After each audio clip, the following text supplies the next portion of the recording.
Okay, good evening, I guess it should be. It's what, March 20th at around 6:15 probably by now. Let me see, 6:10. And I'm sitting here with Keith Davis on your right and Kyle Wolfe on the left. And we're going to talk about the 97, 98, and 99 seasons. And we're going to do it in 4 sections because I know both of these gentlemen are busy. I appreciate you guys sitting down and doing this. I'm telling you, Keith, am I right or wrong? A lot of people like watching this. Yeah. Some of these are getting almost 2,000 views on my damn Facebook night. page. You are popular now. Now, I'm not popular, but I want to get this before, we're getting older. Yeah, yes, we are. And you've figured up, this is your first one in 97. Yeah, that's 28 years ago 28 already. years. Jeez. Doesn't seem that long. Maybe it does. So we'll start with Kyle first. This first one's going to be how you kind of got in basketball, what you did. Obviously, Keith was younger than you, or is younger than you. Mm-hmm. And I said before we started recording here, that I remember you as a little kid, and I'd mainly probably go fishing out there places. I would see you all the time where your parents live now out there shooting baskets. And I remember when the goal was actually lower. Oh, yeah. Watching you out there. And I don't know at that time, were you hanging around Tim and some kids at that age, or was Keith out there at all, or? Oh, yeah. Or was it later on? He would be out there, too. Okay. So, I mean, we started playing basketball probably 4th or 5th grade, somewhere in there. I remember some of our first coaches here in New Haven.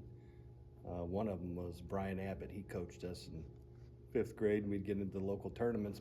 So we played basketball all the time. That's all we did. Like Kent said, my parents' driveway, that's where I was. And I remember many times, and I mean many, many times, I would be out there until midnight, 1 a.m., 2 a.m., just shooting baskets, dribbling, working on moves. We would lower the goal every now and then because we'd have dunk contests. But So what drove you to be that? I mean, something had to inspire you. You either watched the basketball team or something inspired you to spend that much time out there in your driveway. I just wanted to win. That's all I cared about, was winning, and be the best version of myself I could be to help our team win. Because I knew growing up we were going to have some pretty good teams with myself, Tim Shear, Keith Davis, Josh Astro, Michael Baines, Tony Gumper, all those guys. We had played together, through middle school, and there was a lot of talent there. I knew we were going to be good, and I hated losing, and I did not want to lose. So I wanted to be the best that I could be to help our teams win and succeed. So getting back to kind of what I asked, you said 4th or 5th grade. That's about the time we had a goal, but I didn't really start playing until then. Because back then we didn't have all the traveling stuff now as they do, starting at whatever level and upward and all this other stuff. But was it kind of you by yourself starting, and then you kind of said, "Hey, come over," or was your kind of your group to say, "Hey, we're game on from"?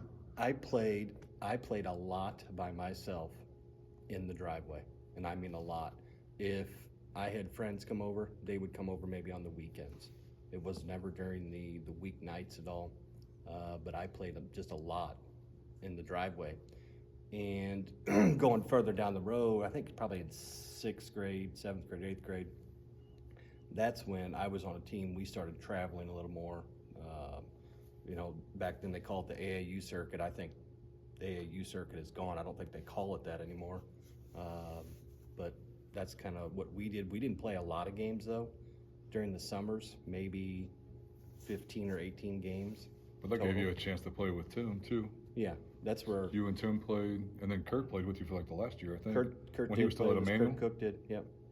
And, there was a lot of guys from Washington that mainly all went to Borgia down there to play with him. It was all local kids. Well, let me ask you this, and we're going to get to Keith here. I'll ask them both of you at the same time. When I interviewed Dwayne Cretley about I don't know if you were aware of this, the 67, 68, 69, 70 teams, and even 70 and 70, or 71, 72 when they combined St. George. Yeah. he's a firm believer, and yeah, you can play all that stuff, but you get more out of playing 2-on-2, 3-on-3, 4-on-4, and someone's driving or coming out here or going down the park as you do as much. Because when you get in that AAU stuff, let's face it, it's usually a one-man gang trying to do it all. Where there, Exactly. you're learning, especially younger, you're learning how to read.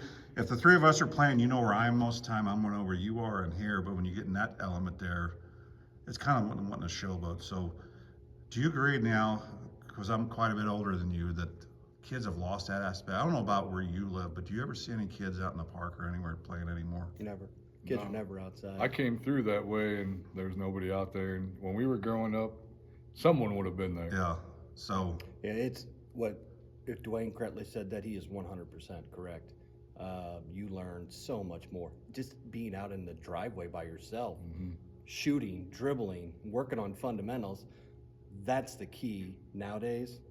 Kids do not work on fundamentals. well, and we talked about earlier, because and we're going to get further into this, but I watched the Chaminade game, and it was like they couldn't make chest passes. They were playing sloppy. It's just as hard as they can go to the basket, then they fall on the ground, and it's the other way. And it's just, we could talk about how the game's going the wrong way, but when you guys, and we'll get to Keith, when you guys entered junior high, so obviously Tim was at R2. Who did you have? And obviously Keith was younger.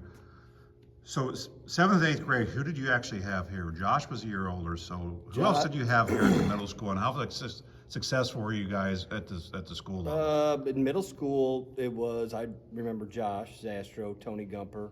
I mean, obviously a few other kids, but They were a year older than you. yeah. But I played, see, junior high, I was in 7th grade, still played in 8th grade. But we weren't, I'll be honest, we weren't great. I can tell you that. So I'm going to look here. Did Baines, was he in? He's No, he's 2 Michael years was 2 older. years older. 2 years than us. older, so Honestly, it was a bunch of guys that ended up not playing in high school. Chad Sider, was he? No, he was R2 He was at R2. So you basically just had you and Josh and Tony. and Tony. Yeah. It was only. None of the other kids, I think, your age would have played in high school. I don't think they did. Maybe Jeremy Barbrick. Yeah, he did the first 2 years. Yeah. So who was your coach? And do you remember junior high? Dennis Carey. Dennis Carey was one of them. He was my 8th grade year. And I want to say my 7th grade year was Dale Helling. See, Dale was my coach. And if I know he's watched him, I reference Dale a lot. Now, Dale was a manager for the 70 championship team. He did not play. But this fundamentals still stick in my head that he talked about how, I still remember him, don't do this, put your hand out here and help defense, or when you're off the ball. And we did so much fundamentals. We were not very good either in junior high. But Coach Mankey and Coach Steinoff have to maybe tweak some fundamentals, but we knew how to outlet the ball and all that. So Yes. I assume he probably taught you the same way. Exact same way. Keith will agree, and you'll agree too, the coaches that we had here, especially, getting into high school, Mr. Strobel, Coach Steinoff, I mean, they pretty much taught us everything, and it all started with fundamentals. Every practice that we ever had in high school started with fundamentals: dribbling, ball work, passing the ball. Most kids nowadays don't know how to pass the ball, which is just amazing to me and blows my mind. Well, I mentioned I watched the video with Rick Barnes now at Tennessee, and he does that too. He specifically said, I have college players that cannot make a 2-hand chest pass. And we work on it and work on it and work on it and work on it and work on it until they get done to go on to the next one. At that level, that should never happen. I mean, you should be, and I know that today's game has changed so much, but just wanted to build what you had going into junior high. So obviously Keith's younger, so we're going to go over to him. So you had, who would have been in your, first of all, what did you? I'm a year younger than Kyle, so. Did you do a lot? We've talked about a lot, but did you have anything prior to hooking up with these older guys that you did? No, it was recess every day. I was kind of a punk, so I kind of dictated the teams. We played every day. And then I never really lived anywhere that had a goal, so like I would walk across town. I'd go to the elementary school on the weekends and shoot around, or I'd walk out to the park. It was a different world back then, but So I played, so we didn't start playing organized basketball until 5th grade when he was in 6th grade. And that would have been like Adam Garner, Tommy Plummer, Zach Smith, Chris Smith. Some of those guys ended up, not playing once we got to high school. Paul Cash was another one. He was a pretty good little guard. And so 5th grade was kind of weird for me because I moved halfway through the season of the year. So I played here. Mark Lowney was our coach. So I played 5th grade here, and then I played on the 6th grade with Kyle that same year. And then we moved to, ended up moving to R2, and their A team still had a tournament that year. It was the St. George tournament. And Coach Shear out there asked me if I wanted to play with the A team. So I was in 5th grade, and I played with the 7th and 8th graders. So I got a chance to play with Tim Shear out there. And I remember that St. George tournament, some woman from Herman came down and, he played with New Haven all year. He can't play with our team. You know how you Herman people are, all the injustices, and everybody's out to cheat you. I was a 5th grader playing with 7th and 8th graders, never once practiced with the team. And so then I stayed in R2 for 6th and 7th grade. And so I played with Tim. I played on the A team out there, 6th grade, and then obviously 7th grade. And then I moved back to New Haven for 8th grade. So, did you go to Tim's house when you lived? I mean, obviously you guys both lived on Disson Road. Did you walk up to Tim's house? I and lived play? less than a mile from Tim. And so there were a lot of days I would get off the bus at his house and I'd help him feed hogs and we'd shoot around and play. His mom, Jane, was a teacher at the elementary school. So there's a lot of times she would drive into school to work in her classroom and he and I would play. I mean, we'd play 1-on-1 to 100 and we would do that like 2 or 3 times, and it was crazy. But it was good for me because obviously, you know how talented Tim was, and he was quite a bit bigger too. So that was the thing. Like I always played up, so it was a little different when I played with kids my own age. Nothing against them, but I enjoyed playing with these guys. But Tim and I played all the time. We watched a lot of basketball, and he is the first one. Winning a state championship was not on my radar. I just wanted to play. Like, that's not something I thought about, like, when you get into high school. But I specifically remember we were in his room. I was in 7th grade. He was in 8th grade. And he said, we're going to win a state championship when we get to high school. He said, me and Wolfe will be seniors. Kurt's going to come to New Haven, Kurt Cook, who he went to Emmanuel Lutheran. And he goes, you'll be a junior. You'll be our point guard. We're going to win state.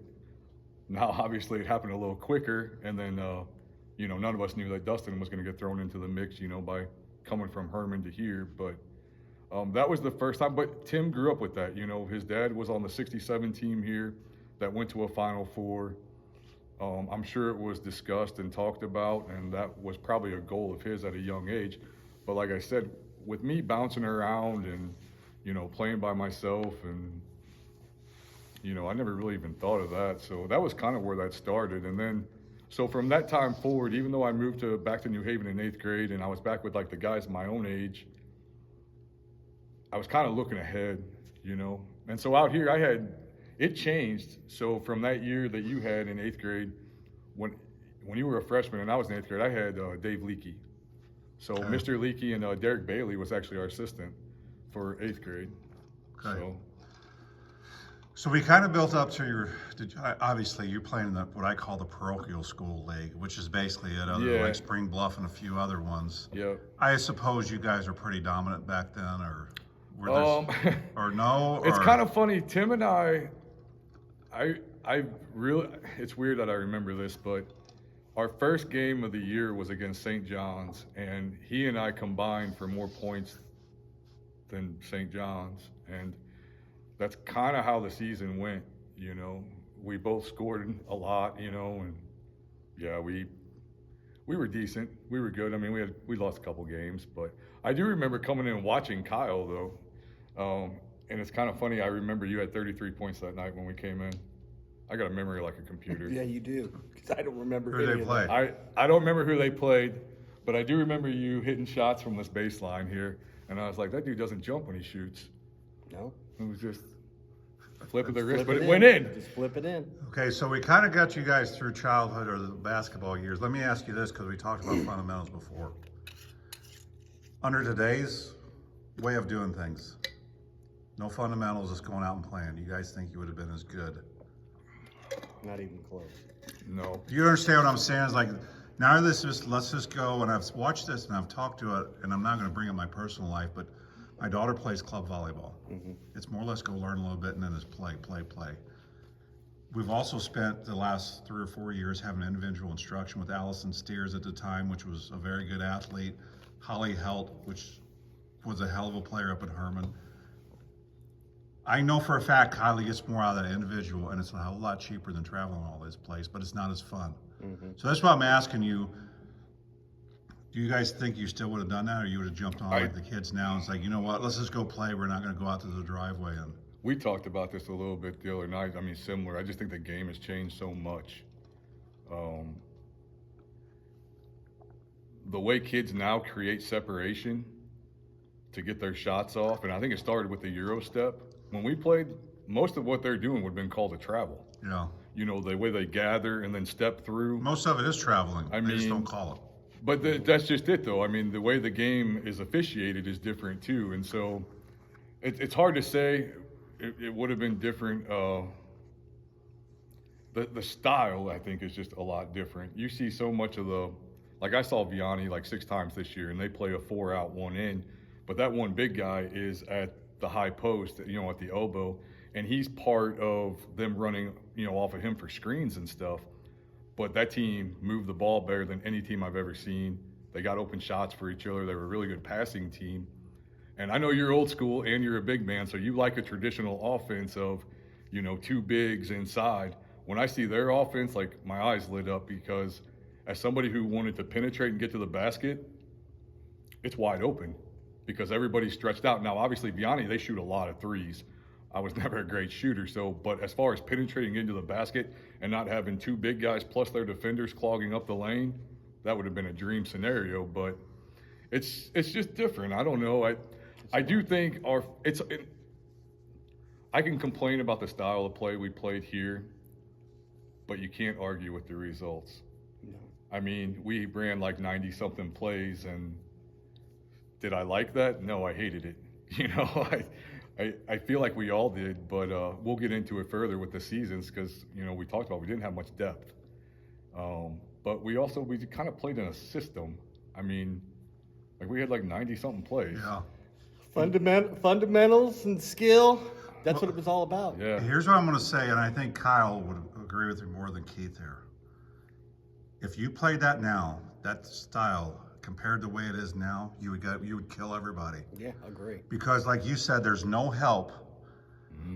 And there's no way you could have driven into the lane like they do now, because there's no help defense now. As I watched the Chaminade, you had 3 guys, 6'9", 6'10", and they're all out there on the 3 trying to set picks. Yeah, and see, If that's what I nothing love else, about do a it. pick and roll, set the pick like the Carl Yeah. Malone did, and roll to the basket, and they're going to be open every Yeah, time. no, they don't do that. It's a pick and pop. They'll set a pick, and then they'll step out to the 3-point line. So if they get around, they'll just kick it back out. Basketball used to always be about the team. It was about the team. Today, it's not about that. It's about the individual, the kid, how he's going to look dribbling the ball, how he's going to look passing, what kind of fancy layup is he going to try to do. I've been to some high school basketball games the past couple of years where I can hardly bear to watch it. It's that bad. Well, you are correct, and I always said it. The NBA game is filtered down through college. And I know Keith's a big Michigan fan, but I've watched very little college basketball this last couple of years because it's the same style, and it filters down here. And I'm going to give an example of Herman. If Herman did not have to go through Montgomery and Precipia, they probably would have made it to the Final Four. But they have a guy 6'7", 220 pounds. That's Jason Reinberg's son said that's the strongest player I played against all year long. There's no way I can move him. But it was like he was a tight end. And I told people in Herman, because we did the Facebook Live, Dwayne Cretley and I did, I said, if I could have been with him, and he truly wanted to play more so than football, I could have had him spread out. But Coach Whithouse said, I had to run plays for the players that passed him the ball because they never passed him the ball. And he'd be like in there posting up and he wouldn't get in. You could tell he was he didn't have the footwork either that he should have gotten younger, which could have been dominant. But we're talking about enough about the style. I'm going to cover a little. He could have still overpowered people. I mean, he had 7 dunks against New Haven, 7. Yeah, that's a lot. And he altered, even when he played the Parker kid. Parker did not want to bring it in, and Parker was obviously taller than him, but he altered that lane. I was like, God, he could have been so dominant but his mind was in football, obviously. So let's cover a little bit. You were a freshman, Keith was in 8th grade. I'm just going to cover a little bit of the 95, 96 team leading up to your state championship or state tournament teams. When you were a freshman, obviously you guys didn't move up. I'm not going to go in for the reasons why, but Coach Steinhoff and other people have told me that the reasons why he didn't want to move you guys up. So that team was 2-6 in conference and 9-18 overall. And I'm just going to go with some of the, let's see. Are we talking about the varsity team? The varsity team. We're not going to do JV. I will say this. Go ahead. Whatever story you have, tell me. When we were freshmen, obviously we were all on JV. We scrimmaged the varsity probably about every practice. And they beat the living tar out of us during practices by setting screens. I'll never forget Chad Riegel hitting me so many times. Yeah. I had so many bruises through all those practices. It did make us tougher, I will say that, because we got the hell beat out of us. Did you guys beat them? We could hang with them, but physically, I mean, they just would manhandle us. Because I say this, when I was a sophomore playing on JV, because I got moved up too, and back then, I don't know if it was the same for you guys, you could only play 4 quarters back then. I think it was. So I'd play 2 quarters JV, and it wasn't just me, but obviously I would help. We'd kill everybody or get a big lead, and then I'd sit down, and then I'd come up to varsity. I had 2 quarters, but then at that time, I think there were 14 varsity players. So I'm sitting down on the bench, and after every game, I forgot you were down there, which I knew I was better than those players. Because when we scrimmaged in practice, we beat them most of the time. Yeah. And they would get absolutely mad about it. And it was like, no one at that time was much physically stronger than me. Obviously, you had some more talented players than when I was young. But that's why I was curious how often you guys actually beat them. Or hanging with them, you're like... Yeah, we could hang with them. We might have beat them a couple practices, but like I said, it was physically, they would beat the hell out of us. So I'm kind of looking at this player. I mean, they had some size on there. Mark Riggy was pretty stocky. Chad Riegel, Nick Paley was big. You had Jamie Nugent. You had Joey Hale. He was a pretty stocky kid. Yeah. And then you had Doug Gertis, which was probably 6'5", 6'6" at that time. Mike Waymeyer on there? Mike Waymeyer was on there. I'll just go through the players because we have a little time. 6'3" and You had Mike Baines, you had Kip Boyer, Chris Dorr, Doug Gertis, Tony Gumper, Joe Hale, Chris Case, Jamie Nugent, Nick Paley, Chad Riegel, Mark Riggy, and Owensville Riggy, Tim Shear. These are the ones that played. Mike Waymeyer, Kyle Wolfe, and then Josh Astro. So obviously Josh would have been Well, you guys moved up at the end of the year. Yeah. sophomore then. Yeah, so he you guys would have moved up. So Tim actually played. You and Tim played in 7 games, and Josh played in 8. So that was when you were freshman. So Gumper was he JV then too? Yes, I mean, we were all JV, but we got moved up at certain points of the year. I think, like Keith said, right at the end of the year. Like districts. So we will cover this. We got this a little bit of time. Keith was obviously not there when you were a freshman and sophomore. I suppose under Uncle Tim, Coach Strobel, probably had one of the best junior varsity coaching records of all time. Oh, yeah. I remember you guys didn't lose many games as a JV. Did you guys really lose 1 or 2, maybe a year of that? When I was I only played really 1 year of JV basketball. I remember we might have lost 2 games. 3 would have been max. Yeah. But we had a really good team, obviously. We had myself, Tim, Kurt. Josh would have been on there. Josh would have been on there. Tony was on there. And we had a really good team. And we really moved the ball. Well, you would have had Chris Dorr and Baines on there too as a freshman, right? No, they were 2 years older Okay. than us. Okay. They were 2 years older. All right, we're at 25 minutes almost, so we covered their childhood and kind of what led up to these years, and obviously Keith will have some input, but obviously he's going to be a freshman. By then, when you move up, you're going to be a sophomore going in this 97 years. So after this video, we'll cover about what you guys did in the summertime. I know by then when you got in high school, there's summer leagues and team camp, but we'll take a break here and then we'll come back and cover the 96-97 year.